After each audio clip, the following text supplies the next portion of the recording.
Златана Заев не би требало да ги измете министерките. Ова суптилно го најави самиот тој на денешната трибина за 2 години влада, одговарајќи на апелот на невладина активистка да се зголеми бројот на жените во министерствата и да се подобри финансиската состојба на жените во државата. Жените сега, според ова укажување, не треба да се плашат дека ќе ги фати реконструкција, оти малку не се.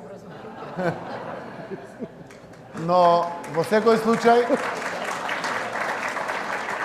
јас го прифаќам апелот и оваа влада, а и парламентот е навистина во тој правец насочен. Велите жените се посиромашни од мажите, јас парите дома жената ги чува. Не знам тоа како посиромашни, ама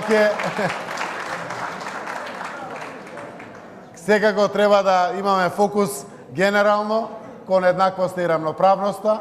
Од 26 членови на актуелната влада на министерски функции се 4 жени: вице-премиерката и министерка за одбрана Радмила Шекеринска, министерката за правда Рената Дескоска, министерката за труд и социјална политика Мила Царовска и министерката без ресор задолжена за странски инвестиции Зорица Апостолска.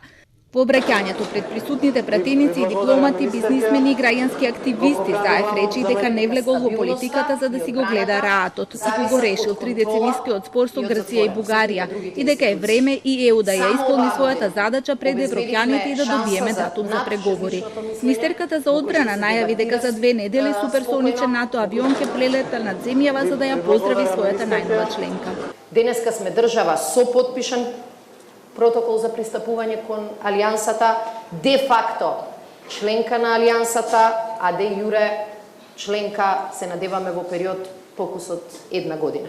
Невладините активисти му кажаа дека е добро што се донесоа голем број закони, но сега е време да почне и нивната примена. Најголемото потфрлање според нив владата го имаше во областа на животната средина. Планот за град Скопје не се реализира, не функционира.